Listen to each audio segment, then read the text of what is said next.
Vamos começar aqui. Vamos com o áudio aqui da coletiva. Do Brasil. Rogério, boa noite. Primeiro, parabéns pela classificação. Até que ponto, na sua opinião, a expulsão do Miranda poderia ter colocado todo o trabalho que estava sendo desenvolvido no jogo de hoje por água abaixo? A impressão que deu é que, principalmente depois da expulsão, ali no primeiro terço do segundo tempo, de que o São Paulo acabou recuando demais e deixou o América pressionar mais do que o normal. Naquele momento, para você achou que alguma coisa poderia sair do contexto? Como é que foi essa classificação na sua visão? Boa noite. Boa noite. Primeiro que eu não vejo que ninguém põe as coisas, não é um atleta, independente de quem seja, que põe as coisas por água abaixo. São situações que a gente pode ter uma análise melhor. Eu não consigo ver de onde eu estava exatamente o porquê, chegou um pouquinho atrasado, talvez, alguma coisa assim. Mas aqui todos são importantes, em momentos falham, como a gente também é em alguns momentos.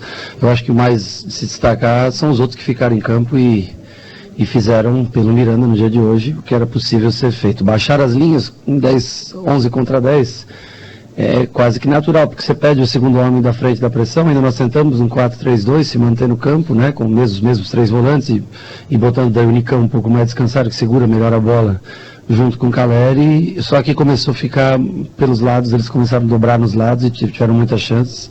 Aí nós passamos para um 4-4-1, jogando o Nicão por um lado e Alisson pelo outro. O Caleri também estava muito cansado, também pendurado com 2 cartões amarelos já para a próxima fase. Eu sei que era um risco, mas ele já estava cansado, já não tinha mais a mesma velocidade. É um cara que briga muito o jogo inteiro. E o Nicão sustenta bem essa bola naquela função, né? Nós resolvemos colocar o Patrick para dobrar os dois corredores, né? O Patrick e o Wellington já descansado e Alisson e Rafinha, né? Também já Rafinha com experiência. O Nicão aguentou o jogo, praticamente todas as bolas no final do jogo. Foi ele quem segurou o jogo. Enfim, eu acho que nós fizemos o que era possível ser feito diante das circunstâncias que apareceram para nós depois da expulsão. Mas confesso que pelos primeiros 30 minutos de jogo, me parecia que o jogo se apresentaria de uma maneira mais tranquila para o final. Acho que os 15 minutos finais do primeiro tempo nós deixamos de jogar. Paramos de jogar, paramos de tocar bola, que era o que a gente vinha fazendo com perfeição, e começamos muita bola longa, muita bola à frente. Eles começaram a ter mais a segunda bola, e aí nós já saímos bastante pressionados no final do primeiro tempo, mesmo tendo 11 contra 11. Rogério, boa noite. Rogério, o São Paulo chegou na final do Paulistão, semifinal da Copa Sul-Americana e semifinal da Copa do Brasil. É um São Paulo copeiro. O São Paulo de Rogério Ceni pode ser considerado um time copeiro.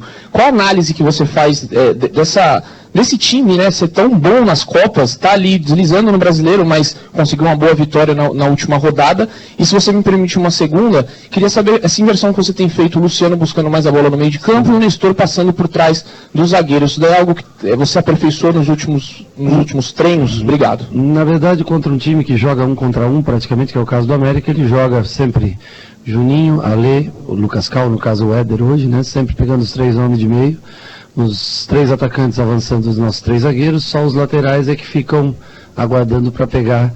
Então a única válvula de escape que eu tenho e que nós preparamos foi o Luciano realmente para flutuação. E ele teve vantagem porque ele conseguiu sair da posição dele, jogar no lado contrário e ter 2 boas finalizações que geraram 2 gols. Ele era o homem que gerava superioridade para a gente. É um time que marca muito, muito em cima. Eu sei a característica do Mancini, né? No Morumbi foi assim, nos outros jogos, no jogo do Brasileiro também foi assim. Nós demos azar realmente na expulsão, porque o começo nós conseguimos executar com perfeição. Claro que com o passar do tempo, eles são um time de muita entrega física, o América. Tem alguns times que são América, Fortaleza, Ceará, Atlético Goianiense, times de muita entrega física, muita pressão, muita marcação forte. Isso judia muito da equipe que joga contra eles, né? Mas o Luciano foi peça importante hoje, porque foi a válvula de escape, ele que baixou para conseguir fazer superioridade, as melhores tabelas, e teve a felicidade de finalizar 2 vezes frente ao gol, podendo fazer os 2 gols que hoje, com esse empate, nos levam à semifinal da competição. Você fez uma segunda pergunta, desculpa. O São Paulo é um time, como eu falei, que não se entrega, é um time que luta até o final. Aprendeu, acho que, quando eu falo que no nosso time, às vezes alguém fala, não, mas o zagueiro tem que jogar e o atacante tem que marcar. Eu vejo às vezes as pessoas falando, né? Não, o zagueiro tem que defender e jogar. o atacante, ele tem que fazer gols, atacar, driblar e ter a sua parcela de contribuição na volta, na marcação. É o único jeito que eu conheço futebol. Eu não conheço futebol de outra maneira. A não ser que você tenha um time, um mega time. E assim, o maior orgulho é que esses caras, diante de tantas dificuldades, né, nós, a terceira rodada do Campeonato Paulista, tinha gente já dizendo, não vai dar nada, não vai dar certo. E assim, o clube atravessa uma situação delicada. E os atletas têm ajudado muito o clube. Mais do que vocês imaginam, os jogadores têm ajudado o clube. Então, é muito legal ver esse time. Logicamente, eu sei que não foi campeão paulista e isso machuca muito, né, o torcedor, porque era um título possível de se conquistar, por mais que fosse contra um adversário difícil, mas era um título possível depois da primeira partida. Mas ver o São Paulo em 2 semifinais, num ano de praticamente colapso financeiro, isso é motivo de orgulho. Eu acho que é muito mérito dos jogadores, muito mérito dos caras que hoje vestem essa camisa. Rogério, boa noite. No primeiro tempo, um pouco antes do primeiro gol, teve uma cena que normalmente a gente não acompanha. Você chamou o Wellington para conversar. E a gente tinha até na nossa transmissão... Bem no comecinho do jogo já, né? 10, 15 minutos, acho, né? E a nossa transmissão já tinha chamado a atenção que o Reinaldo parecia numa rotação abaixo e tal. Eu queria que você comentasse isso, porque, obviamente, depois do primeiro gol, as coisas se desenharam de outra maneira. O segundo gol, como você já falou, né, os 30 primeiros minutos. E aí essa alteração acabou acontecendo, mas já no segundo tempo, até no segundo gol, teve um vacilinho ali do Reinaldo. Então, que você pudesse só pontuar o que você estava pretendendo ali, e se de repente o jogo pudesse desenrolar de outra maneira. Não, eu chamei ele para mostrar. O Reinaldo, eu adoro o Reinaldo, foi meu companheiro e é um jogador que faz a diferença para nós em vários jogos, não só em improvisos de bons passes. Ele deu uma bola para o Luciano de meio, que pouca gente dá, pouco lateral tem que ter. Ele tem refino técnico, o Reinaldo. Ele não tem a parte física que o Wellington tem. O Wellington tem a parte física, mas não tem o refino técnico que o Reinaldo tem. E ele estava muito atrasado no apoio hoje. A gente tabelava pela direita e quando clareava o lado esquerdo, ele deveria estar 10 metros à frente. Então eu falei, quando você entrar, você está vendo, não faça isso que ele está fazendo, esteja posicionado nessa determinada posição. Porque eu sabia que, pelo que eu vi nos primeiros 15, 20 minutos, que ele não ia aguentar o jogo todo, mesmo porque o Reinaldo volta de lesão há pouco tempo, fez um jogo inteiro contra o Red Bull, né? Ele ficou até o final contra o Red Bull e foi peça fundamental naquela vitória. Então eu já imaginava que ele não ia aguentar o jogo todo. E para uma linha de 3, o Wellington ele vai muito bem. Assim como o Reinaldo, ele vai com características distintas os dois, mas ele também vai bem. Mas daí a hora que nós perdemos o jogador, aí a parte física, aí o Wellington passou a ser muito mais fundamental. Eu sabia que eles iam atacar os lados e o Wellington tem muito mais força física. Mas naquele específico momento, foi para mostrar que ele teria que estar, quando invertesse a bola, 10, 15 metros à frente, já atacando a última linha, para quando invertesse a bola, ele não está tão atrás, deixando com que eles conseguissem balançar e recompor tão rápido. Esse momento específico, acho que você está me perguntando. Rogério, boa noite. Boa noite. Na saída de campo, o Jandrei falou da recuperação dele, agradeceu a todos do clube, né, por ter tido condições de entrar em campo hoje em um jogo tão importante para o São Paulo. Eu queria que você falasse também dessa recuperação dele, e ele acabou dizendo, né, que mesmo se não tivesse condições, o Thiago daria conta. Se também você concorda com essa afirmação. Concordo, sem dúvida. Não esqueçamos que o pênalti defendido pelo Thiago nos dá a vantagem hoje, de não decidir nos pênaltis, nas cobranças alternadas de pênaltis. Foi aquele pênalti do Thiago, foi uma defesa fundamental. Claro que nós tivemos também outras oportunidades naquele jogo, tivemos oportunidades hoje de sair com 3-0 e acabar no primeiro tempo o jogo, mas o Thiago tem a sua parcela de contribuição com a gente naquele pênalti defendido pelo Maidana. E o Jandrei se esforçou muito nesses dias para estar presente. É um goleiro assim que passa muita segurança, um goleiro que veio com custo zero para o São Paulo, né? Isso é uma coisa importante para a gente não fazer cagada no futuro como fizeram no passado. E ajudou, assim como o Felipe vem ajudando a gente todos os dias, como o Thiago foi muito importante nesse jogo, no primeiro jogo, né, no Morumbi, e hoje o Jandrei também faz uma ótima partida. Para quem não treinou só 4, 5 dias no campo com a gente e vinha de 2, 3 semanas paradas, eu acho que foi ótima a participação dele. Rogério, aqui, eu queria perguntar para você, que depois de décadas de São Paulo, se ganhar essa Copa do Brasil, você é uma espécie, né, de obsessão? Pô, cara, que voz de locutor é essa aí? Se eu tivesse sua voz, eu não era treinador, não. Repete, desculpa, a brincadeira. Eu queria saber se depois de décadas de São Paulo, ganhar a Copa do Brasil, para você, seria uma espécie de obsessão? Cara, ganhar a Copa do Brasil, acho que no momento, para cada um, com o clube que eu trabalhei a vida toda e não conseguir ter o título, seria logicamente fantástico. Obsessão é sempre o próximo jogo, a próxima vitória, né? Nós temos um adversário meio pesado para enfrentar na Copa do Brasil. Nós vamos estudar bem, mas antes disso tem o Santos também pelo Brasileiro, que é um jogo difícil na Vila, né? Então nós vamos ver o que é, como é melhor atuar, vamos analisar bem e vamos à luta, como a gente sempre foi. Eu digo, se eles estiverem todos juntos, nós não temos, assim, destaque individual, alguém que faça uma jogada e drible, mas nós temos a força do conjunto, a força a amizade de todos e a dedicação de todos, que é a única coisa que pode fazer a gente passar, tanto pelo Atlético Goianiense na Sul-Americana, quanto pelo Flamengo. É a força do conjunto. É isso que faz o São Paulo com mentalidade forte para brigar nas 3 competições. Porque o brasileiro ainda, nós precisamos de pontos, nós precisamos também de vitórias, porque nós não podemos se acomodar. As Copas, eu sempre falo, elas são ilusórias. O brasileiro é o único que vai até 13, né? 13 de novembro é o único que vai. E nós temos que tentar estar no mínimo numa vaga de pré-libertadores, porque senão pode ser frustrante, porque as pessoas acham hoje muito legal, o trabalho é legal, só que se você é campeão, né? De alguma competição. Senão ninguém lembra de mais nada. Aí já é ruim, já tem que... né? Então, assim, nós temos que estar preparado para vencer. Eu acho que a gente tem que se preparar para vencer, mas nós temos que estar muito conectado, muito ligado ao Campeonato Brasileiro para tentar, na pior das hipóteses, tentar pelo Campeonato Brasileiro. O São Paulo precisa participar da Copa Libertadores do ano que vem, precisa da receita, precisa de patrocínio, precisa de exposição de mídia. E isso só quem vai poder dar pra gente é uma Copa Libertadores. Agora, não é fácil chegar até essa competição. Professor, boa noite. Professor, mais do que pro técnico, pro ídolo e pro torcedor Rogério Ceni, como que o senhor vê esse momento específico do São Paulo, da torcida tá junto com o time, comprando, e 2 semifinais simultâneas, algo que não acontecia há muito tempo. Como que o senhor vê esse momento? Primeiro pode me chamar de você, porque eu sei que você é mais jovem que eu, mas não precisa, pode... Eu acho que é um motivo de orgulho para o torcedor o time estar em 2 semifinais.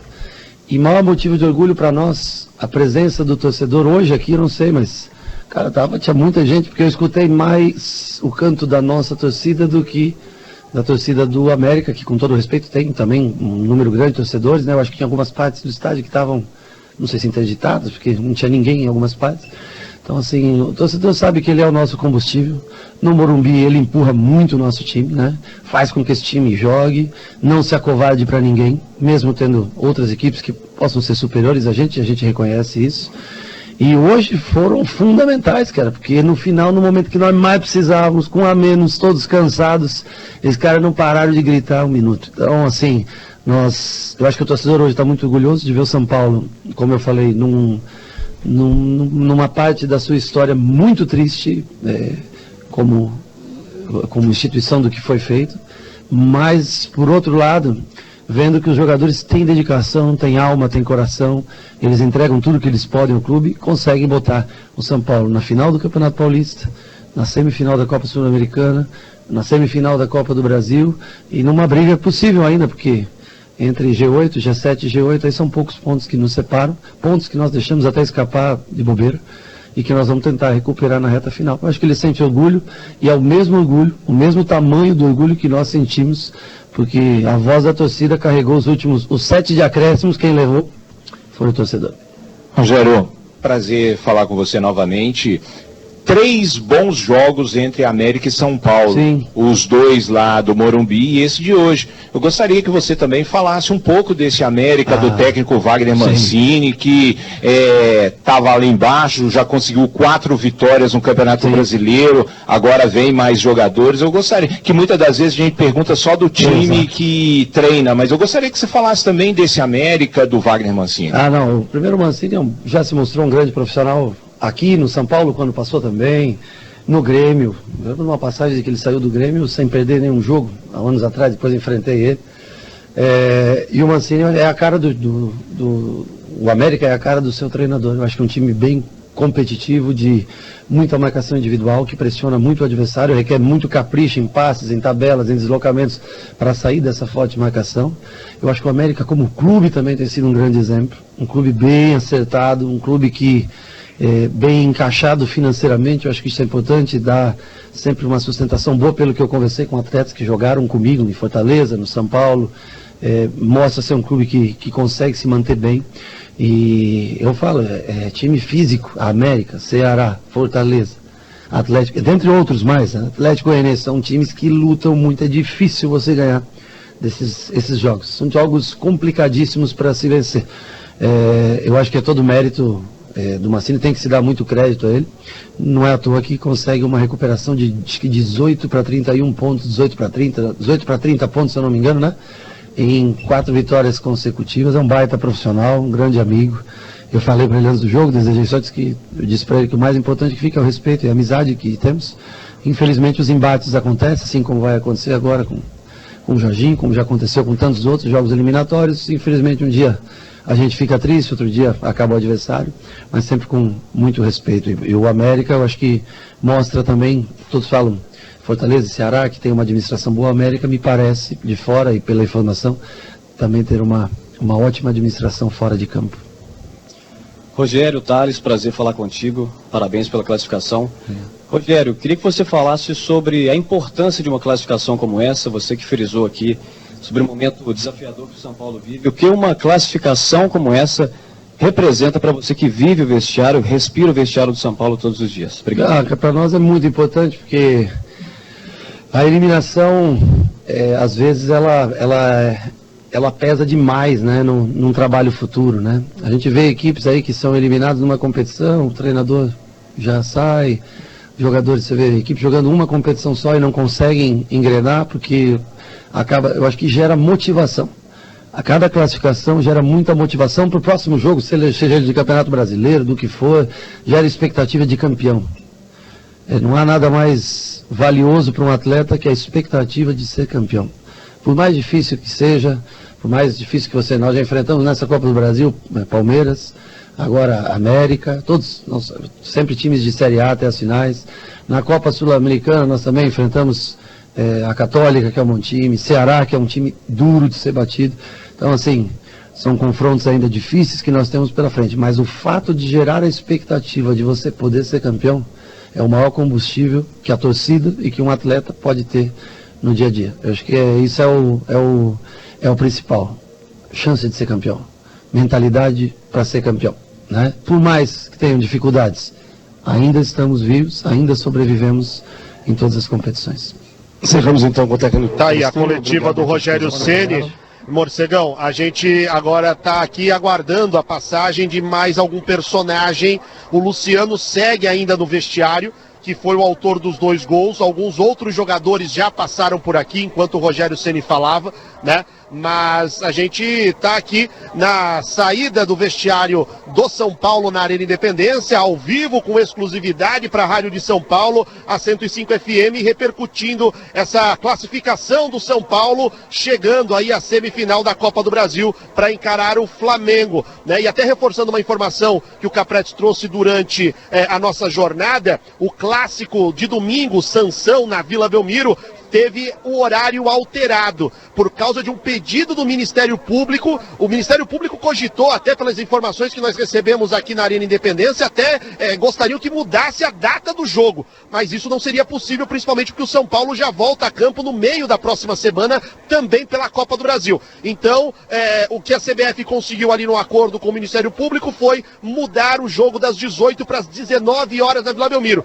Isso porque nós vamos ter outros 3 jogos de times grandes, do feminino, do profissional. Enfim, o Ministério Público entendeu que era preciso ser feito ali um ajuste de horários. Então, só para confirmar, então, o clássico de domingo, Santos e São Paulo, acontece às 19 horas na Vila Belmiro, Morcegão.